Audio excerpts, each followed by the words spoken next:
नमस्कार दोस्तों। आज एक नई सीरीज शुरू करने वाला हूं मैं, जिसमें हम डिस्कस करेंगे भाव बल। भाव बल मतलब कुंडली में किसी भी भाव की कितनी स्ट्रेंथ है। प्रीवियस क्लासेस में मैंने षट बल एक्सप्लेन किया था।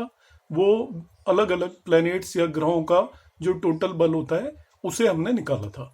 अब हम भावों का क्या बल है उसे भी निकालेंगे।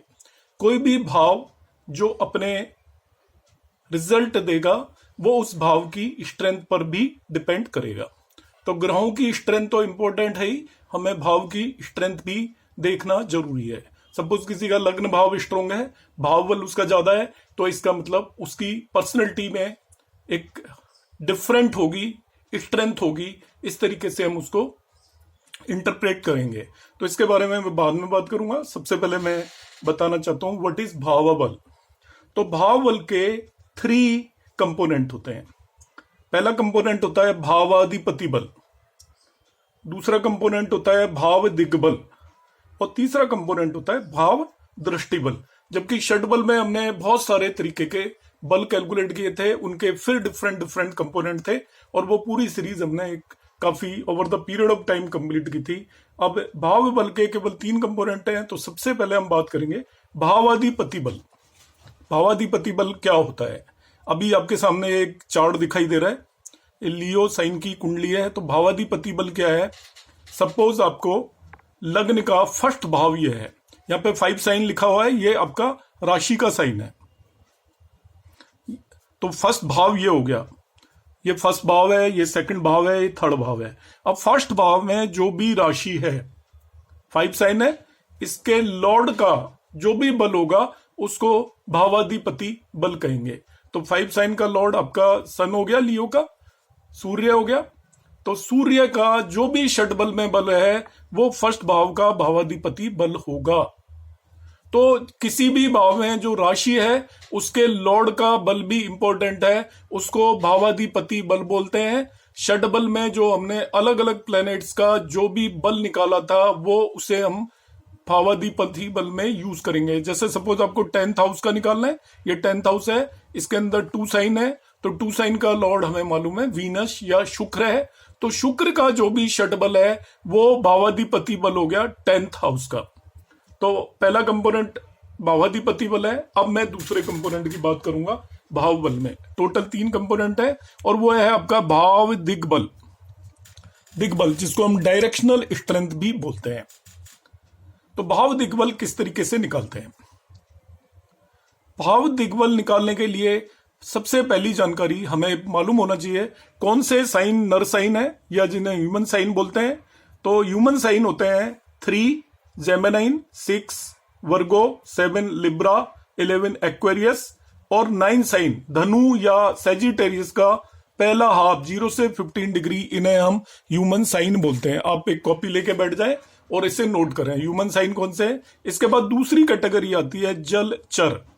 वो उसमें आपके 4 और 12 मतलब कैंसर, कर्क और 12 मीन्स स्पाइसेस या मीन, और कैप्रिकॉन का दूसरा 15 से 30 डिग्री मकर राशि, ये आपके जलचर साइन है। तीसरी कैटेगरी आती है चतुष्पद, क्वाड्रपड साइन जिन्हें बोलते हैं। तो चतुष्पद के अंदर 1 एरीज या जैसे मेष राशि, 2 वृषभ या टॉरस, 5 लियो, 9th धनु राशि का दूसरा हिस्सा 15 to 13 डिग्री। पहला हिस्सा तो यहां पे आ गया नर साइन, दूसरा हिस्सा 15 to 30 डिग्री आपका धनु राशि का होगा चतुष्पद। ऐसे ही कैप्रिकॉन राशि का फर्स्ट पार्ट 0 से 15 डिग्री, आपको पता है मगर रिप्रेजेंट करते हैं कैप्रिकॉन राशि को, तो फर्स्ट हाफ उसका वाटर से बाहर होता है, तो फर्स्ट हाफ को हम चतुष्पद साइन बोलते हैं। और चौथी कैटेगरी है कीट साइन, वृश्चिक राशि। तो जब भी हम भाव दिग्बल निकालना चाहते हैं तो पहला आपके माइंड में क्लियर होना चाहिए कि कौन सी राशि किस उस कैटेगरी को बिलोंग करती है। क्या वो नर साइन है या जलचर है या चतुष्पद है या कीट है, ये पहला कंसेप्ट है। अब दूसरा कंसेप्ट हम यहां पे बताएंगे। जो नर साइन है, नर साइन वो पहले भाव में सबसे ज्यादा स्ट्रोंग होते हैं, फर्स्ट भाव में, और 7th भाव में जाते जाते उनकी स्ट्रेंथ 0 हो जाती है। नर साइन फर्स्ट भाव में उनकी जो बल होता है 60 होता है और 7th भाव में जाते जाते 0 हो जाता है। ऐसे ही आपका जलचर का फोर्थ भाव में, ये फोर्थ भाव है, मैंने यहाँ डायग्राम बना रखा है, जल लिखा हुआ है। जलचर फोर्थ भाव में सबसे स्ट्रांग होता है। जलचर साइन यदि फोर्थ भाव का मिड कस्प या भाव मध्य जलचर साइन में है तो उसको 60 बल मिलेगा, और 10th साइन तक जाते जाते वो बल 0 हो जाएगा। इसी तरीके से चतुष्पद साइन 10वें भाव में सबसे स्ट्रांग होता है। यदि 10वें भाव का भाव मध्य चतुष्पद साइन में है तो उसको 60 स्ट्रेंथ मिलेगी, और फिर वो फोर्थ साइन में जाते जाते 0 हो जाएगी। इसी तरीके से आपका कीट साइन होगा, तो कीट साइन का यदि 7th भाव में है वो, तो सबसे स्ट्रांग हो जाता है, उसकी स्ट्रेंथ 60 होती है, और फर्स्ट भाव में जाते जाते 0 हो जाती है। तो आपको ये याद रखना है कि कौन सा साइन किस भाव में स्ट्रांग होता है। तो फर्स्ट भाव में नर साइन, उससे अपोजिट में वो सबसे वीक होगा, ये ध्यान रखना है। जिस भाव में उसको 60 बल मिल रहे हैं उससे 7th भाव में 0 मिलेगा। जलचर आपका 4th भाव में, उससे 7th भाव में 0, मतलब 10th हो गया। कीट राशि को 7th भाव में आपका 60 बल मिलेगा, और आपका फर्स्ट भाव में 0 हो जाएगा। इसी तरीके से चतुष्पद साइन को 10th भाव में 60 बल मिलेगा, और 4th भाव में वो 0 हो जाएगा। अब हम निकालेंगे कैसे, ध्यान से देखिएगा। पहली बात, किसी भी भाव का भाव मध्य जिस राशि में पड़ता है उसके बेसिस पर उस भाव को दिग्बल मिलेगा। अब मैंने एग्जाम्पल के लिए यहां पे कहा था आपको कि नर साइन यदि पहले भाव में है तो नर साइन को 60 बल मिलेगा, मगर नर साइन सेकंड भाव में हो गया तो 10 रिड्यूस हो जाएगा, वो 50 हो जाएगा। थर्ड भाव में हो गया तो और 10 रिड्यूस हो जाएगा, 40। फिर यहां पे आएगा तो 30, फिफ्थ भाव में 20, यहां पे आएगा तो 10, और 7th भाव में आते आते 0 हो जाएगा। तो पहले भाव में इसको 60 था, तो जैसे जैसे हम इससे दूर जाते गए एक एक भाव 10 बल रिड्यूस होता गया। अब चाहे इस डायरेक्शन में भी आप ऐसा ही करें कि आपका फर्स्ट भाव में इसका बल 60 था, तो 12th में 50 होगा, 11th में 40 होगा, 10th में 30 होगा, 9th में 20 होगा, 8th में 10 होगा, और 7th में आके 0 हो जाएगा। इसी तरीके से यदि मैं और एक एग्जांपल ले लूं, सपोज चतुष्पद साइन है, तो चतुष्पद साइन आपका यदि 10th हाउस में है तो आप उसको 60 स्ट्रेंथ दे दोगे 10th हाउस को, मगर वो 11th में है तो 50 हो जाएगा, 10 से लेस होता जाएगा। यहां पे है तो वो आपका 40, यहाँ पे 30, यहाँ पे 20, यहाँ पे 10, और 4th हाउस में आते आते वो 0 हो जाएगा। तो जब भी आपको भाव बल किसी भी भाव का निकालना हो तो हम ये देख लेंगे कि कौन सा साइन किस हाउस में स्ट्रांग होता है।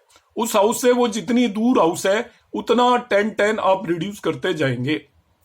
यदि 2 हाउस दूर है, सपोज चतुष्पद साइन यहाँ पे होता, तो 10 और 10 20 रिड्यूस कर देंगे, यहां पर उसका बल केवल 40 हो जाएगा। यहां पे मैक्सिमम 60 है। अब मैं एक प्रैक्टिकल एग्जांपल यहां पे बताता हूं। पहले भाव का बल निकालना है इस पर्टिकुलर चार्ट में, तो पहले भाव का बल निकालते हैं। पहले भाव में कौन सा साइन है? 5 कौन सा साइन होता है? तो हमारी ऊपर वाली कैटेगरी में भी मैंने बताया था 5 इज चतुष्पद, 5 चतुष्पद है, तो चतुष्पद है 5, तो चतुष्पद को 60 यहां पर मिलता है। इसका मतलब 50 यहां पे हो जाएगा, 40 यहां पे हो जाएगा, यहां पे आके उसका 30 स्ट्रेंथ मिलेगी फर्स्ट भाव को। अब सेकंड भाव पे बात कर लेता हूं। सेकंड भाव में आपका 6 साइन है, 6 साइन नर साइन होता है। तो देखिए नर साइन को 60 षष्टियांश बल मिलता है फर्स्ट भाव में, तो सेकंड भाव में 1 कम हो जाएगा, तो इसको 50 मिलेगा।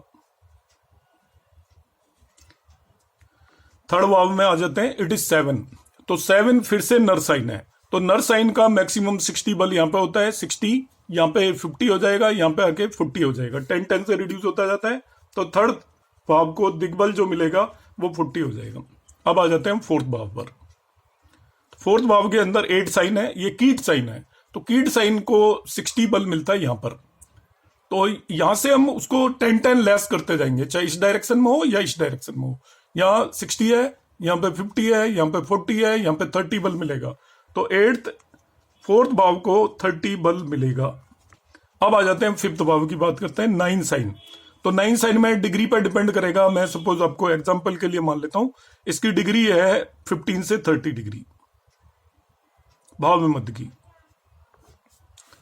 तो 15 से 30 डिग्री है भाव में मध्य 9 साइन में लाई कर रहा है। तो इसका मतलब 15 से 30 डिग्री का मतलब वो चतुष्पद होगा। अब चतुष्पद के केस में हम कैसे कैलकुलेट करेंगे, या तो यहां से शुरू हो जाइए। चतुष्पद को यहाँ पे 60 मिलता है, 60, 50, 40, 30, 20, 10 बल मिलेगा। दूसरा तरीका और बताता हूं। चतुष्पद को यहाँ पे 60 मिलता है, हमें मालूम है, और यहाँ पे मगर उसको 0 मिलता है, तो यहां से एक साइन आप आगे गए हो तो यहां से बढ़ाते जाइए 10। यहाँ पे 0 था तो यहां से आप काउंट कर सकते हो, चाहे यहां से कर सकते हो। यहां से काउंट करोगे तो 10 लेस करते जाओगे, और यहां से काउंट करना है तो 10 इंक्रीज करते जाओ। तो यहाँ 0 था, यहाँ पे 10 हो गया, इसलिए इसका 10 हो गया। अब 6 हाउस में 10 साइन है, 10 साइन में फिर डिग्रीज का क्वेश्चन अराइज होता है, तो इसको मैं डिग्रीज कंसिडर कर लेता हूं 15 to 30।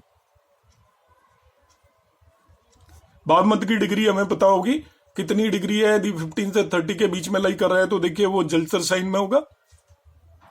अब जलचर साइन के लिए क्या करना है, जलचर साइन की 60 स्ट्रेंथ यहाँ पे होती है और 0 यहाँ पे होती है। इसको देख सकते हो, जलचर यहाँ पे स्ट्रांग होता है, तो यहाँ पे 60 था, यहाँ पे 50 होगा, तो यहाँ पे 40 हो जाएगी इसकी स्ट्रेंथ। इधर से भी काउंट कर सकते हो, यहाँ पे जलचर की 0 होती है, तो 0, 10, 20, 30, 40 बोथ वे काउंट कर सकते हो। 7th हाउस पे आ जाता हूं मैं। 7th हाउस में 11 साइन है, तो 11 इज नर साइन। एक्वेरियस नर साइन को यहाँ पे 60 बल मिलता है और यहाँ पे 0 मिलता है, इसलिए 7th हाउस को 0 बल मिलेगा, दिग्बल। 8th हाउस में आ जाते हैं, 12 साइन है, तो 12 साइन देख लीजिए जलचर साइन है, तो जलचर साइन आपका स्ट्रांग होता है यहाँ पर, और यहाँ पे जलचर साइन को मिलता है 0। तो मैं यहां से भी आ सकता हूं, 0, 10, 20 बढ़ता जाएगा, 20 लिख दिया। आप चाहो तो जलचर यहाँ पे स्ट्रांग होता है, यहां से काउंट कर लीजिए, यहाँ पे 60 था, यहाँ पे 50, 40, 30, 20 दोनों तरीके से सेम आएगा। अब आ जाता हूं मैं 9th हाउस पर, वो सॉरी 8th हाउस पे 20 था, 9th हाउस पे आ जाता हूं मैं। तो 9th हाउस में देखिएगा साइन है 1 इज चतुष्पद, तो चतुष्पद हमें मालूम है, यहाँ पे इसको 60 मिलता है, तो यहाँ पे आके इसको 50 स्ट्रेंथ मिलेगी, 10 से रिड्यूस हो गया। अब 10th हाउस में आ जाते हैं, 2 साइन है, और 2 साइन भी चतुष्पद है, तो 2 साइन चतुष्पद है, और वो 10th हाउस में चतुष्पद को 60 मिलता है, इससे 60 मिल जाएगा। 3 साइन पर आ जाते हैं, ये नर साइन है, तो नर साइन को यहां से काउंट करेंगे, यहाँ पे 60 मिलता है फर्स्ट हाउस में, तो यहाँ पे 10 लेस हो जाएगा 50, यहाँ पे होगा 40। 12th हाउस के अंदर 4 साइन है और 4 जलचर है, तो हमें मालूम है कि जलचर को यहाँ पे आपका 60 मिलता है, यहाँ पे 0 मिलता है, यहां से काउंट करूंगा तो इट इज 0, 10, 20, या इधर से भी काउंट कर सकते हो। ये यहाँ पे 60 मिलता है, तो 60, 50, 40, 30, 20, सो इन बोथ वे ये आपका सेम मिलेगा। तो इस तरीके से हम भाव बल कैलकुलेट कर सकते हैं। तो आज मैंने 2 चीजें बताई आपको। पहला मैंने बताया हम किस तरीके से आपका भावाधिपति बल निकालेंगे, और दूसरा कंपोनेंट बताया भाव दिग्बल किस तरीके से निकालेंगे। तीसरा कंपोनेंट मैं नेक्स्ट क्लास में बताऊंगा, जिसको हम बोलते हैं भाव दृष्टि बल। हमने ग्रहों का दृष्टि बल निकाला था, तो भाव दृष्टि बल और ग्रहों के दृष्टि बल के कैलकुलेशन के पार्ट में कोई भी डिफरेंस नहीं है। तो आप इसको वीडियो को ध्यान से देखें। यदि आपको कोई भी कंफ्यूजन है या कोई भी आपको चीज समझ में नहीं आई है प्रीवियस वीडियोस में भी, तो आप मेरे व्हाट्सएप नंबर 9013798899 पर मैसेज भेज दीजिएगा, तो मैं आपके डाउट्स को क्लियर करने की कोशिश करूंगा। थैंक्स फॉर वॉचिंग, धन्यवाद।